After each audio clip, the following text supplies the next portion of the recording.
చివరిలో మరొక అల్పపీడనం వచ్చేసి చాలా కింద భాగంలోకి వచ్చి శ్రీలంక ప్రాంతం వైపుగా వెళ్తుంది. రాగల 24 గంటల్లో మనకు నెల్లూరు జిల్లాతో పాటుగా తిరుపతి జిల్లాల్లో మనకు విస్తారంగా పడే అవకాశాలు ఉంటున్నాయి. డెఫినెట్ గా రెయిన్ఫాల్ అనేది మనకు దక్షిణ కోస్తాంధ్ర జిల్లాల్లో పెరిగే అవకాశాలు అయితే రాగల 24 గంటల్లో కనిపిస్తున్నాయి. సబ్స్క్రైబ్ బటన్ మీద క్లిక్ చేస్తే ఈ ఛానల్కి మీరు సబ్స్క్రైబ్ అవుతారండి. అలానే పక్కనే ఉన్న నోటిఫికేషన్ బెల్ ఐకాన్ని మీరు క్లిక్ చేస్తే ఎప్పటికప్పుడు నా వీడియోస్ మీకు అందుతాయండి. తెలుగు ప్రేక్షకులకు అలానే రైతు సోదరులకు నమస్కారాలు. నేను మీ ఆంధ్రప్రదేశ్ వెదర్మ్యాన్ సాయి ప్రణీత్ మాట్లాడుతున్నాను.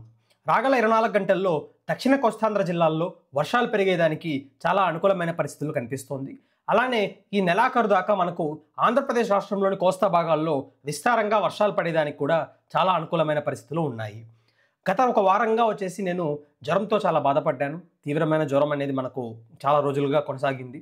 సో అది ఇప్పుడు ప్రస్తుతానికైతే తగ్గి నార్మల్సీ వస్తుంది కాబట్టి సో అందరికీ అప్డేట్స్ ఇద్దామనేసి కంటిన్యూస్గా అప్డేట్స్ ఇస్తూ ఉంటామనేసి ఈ వీడియో తీయడం జరిగింది. సో అందరూ ఈ వీడియోని చివరి దాకా చూడండి. చాలా ఇంపార్టెంట్ ఇన్ఫర్మేషన్ అనేది మీ అందరికీ షేర్ చేస్తున్నాను. అట్ ద సేమ్ టైం ఈ వీడియోని అందరికీ షేర్ కూడా చేయండి. ప్రస్తుతానికైతే మనకు బంగాళాఖాతంలో వచ్చేసి ఎలాంటి అల్పపీడనం కానీ ఎలాంటి వాయుగుండం కానీ లేదు. కానీ మనకు శ్రీలంక మీదుగా వచ్చేసి ఒక చిన్నపాటి ఉపరితల ఆవర్తన ప్రాంతం అనేది కొనసాగుతుంది. ఆ ఉపరితల ఆవర్తన ప్రాంతం వలన ఈశాన్య ఋతుపవనాలు మళ్ళీ మనకు ఆంధ్రప్రదేశ్ రాష్ట్రంలోని దక్షిణ భాగాల్లోకి ప్రవేశిస్తున్నాయి.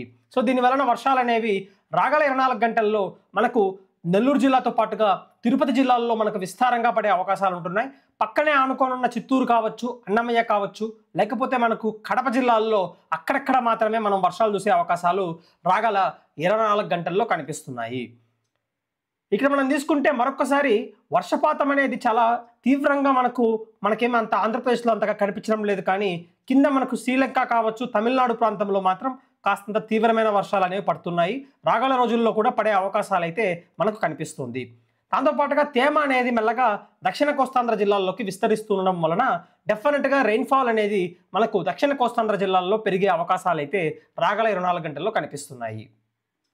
రాగల 24 గంటలు తీసుకుంటే అంటే ఈరోజు మొత్తం మనం రెయిన్ఫాల్ డేటా మొత్తం తీసుకుంటే 17th ఈరోజు మనకు నెల్లూరు తిరుపతి జిల్లాల్లో విస్తారంగా భారీ వర్షాలు ఉంటుంది. తిరుపతి నగరంతో పాటుగా నెల్లూరు నగరంతో పాటుగా రెండు జిల్లాలలో మనకు విస్తారంగా భారీ వర్షాలు ఉండే అవకాశాలు అయితే కనిపిస్తుంది.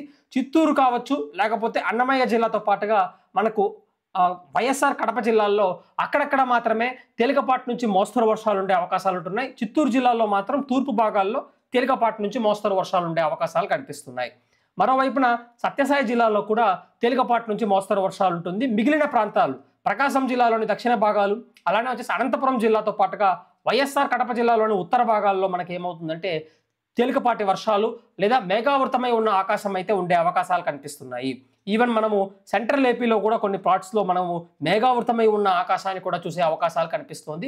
ఉత్తరాంధ్ర జిల్లాల్లోని కోస్తా భాగాల్లో కూడా కాస్తంత క్లౌడీ వెదర్ ఉండే అవకాశాలు అయితే ఈరోజు తెల్లవారు నుంచి అప్ టు రాత్రి వరకు మనకు కనిపిస్తుందండి. అలానే తెలంగాణ రాష్ట్రంలో వచ్చేసి పూర్తి స్థాయిలో పొడి వాతావరణం ఉంది కాబట్టి చలి తీవ్రత కాస్తంత తగ్గుముఖం పట్టి కొంచెం మనకు చలి తీవ్రత ఉండే అవకాశాలు అయితే కనిపిస్తున్నాయి తెలంగాణ రాష్ట్రంలో అయితే. సో మొత్తం మీద మనము రాగల 10 రోజుల వాతావరణ పరిస్థితి తీసుకుంటే పెద్దగా మార్పు అనేది ఏమీ లేదు. ముఖ్యంగా ఏమంటే మనకు దక్షిణ కోస్తాంధ్ర జిల్లాలు అంటే తిరుపతి, నెల్లూరు జిల్లాల్లో బాగా విస్తారంగా భారీ వర్షాలు ఉండే అవకాశాలు అయితే ఈ వారం చివరిలో కూడా కనిపిస్తుంది. అలానే వచ్చే వారంలో కూడా కనిపిస్తుంది. 25వ తారీఖున వరకు మనకు వర్షాలు అనేవి ఆన్ అండ్ ఆఫ్గా మనకు నెల్లూరు, తిరుపతి జిల్లాల్లో కొనసాగే సూచనలు కనిపిస్తుంది. కొన్ని ప్రాంతాల్లో భారీ నుంచి అతి భారీ వర్షాలు కూడా మనకు పడే అవకాశాలు అయితే వచ్చే ఒక వారం లేదా 10 రోజుల వ్యవధిలోనే మనకు కనిపిస్తుంది. మిగిలిన ప్రాంతాలు తీసుకుంటే చిత్తూరు కావచ్చు, లేకపోతే వచ్చేసి అన్నమయ్య జిల్లా కావచ్చు, ప్రకాశం జిల్లాలోని దక్షిణ భాగాల్లో తేలికపాటి నుంచి మోస్తరు వర్షాలు, అక్కడక్కడ భారీ వర్షాలు కూడా ఉండే అవకాశాలు అయితే కనిపిస్తుంది. వైఎస్ఆర్ కడప జిల్లా, అన్నమయ్య జిల్లాలో కూడా మనకు తేలికపాటి నుంచి మోస్తరు వర్షాలు, అక్కడక్కడ భారీ వర్షాలు ఉంటుంది.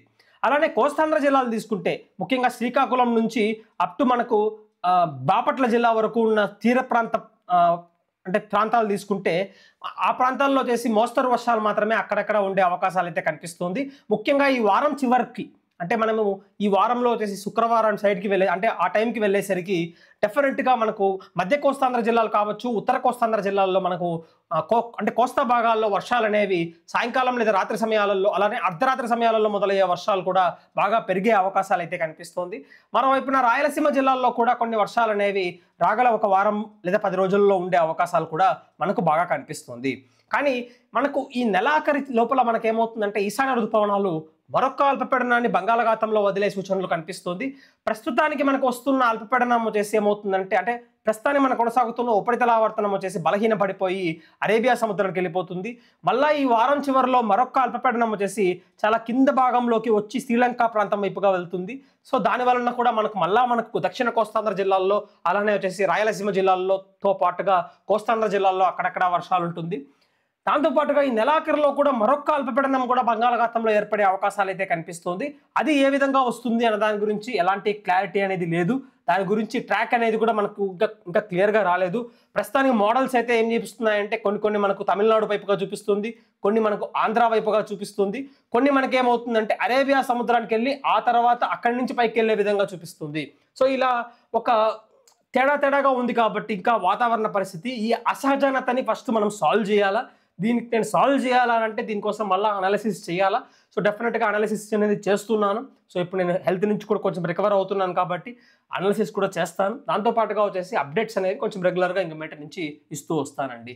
Thanks for watching this video అండి.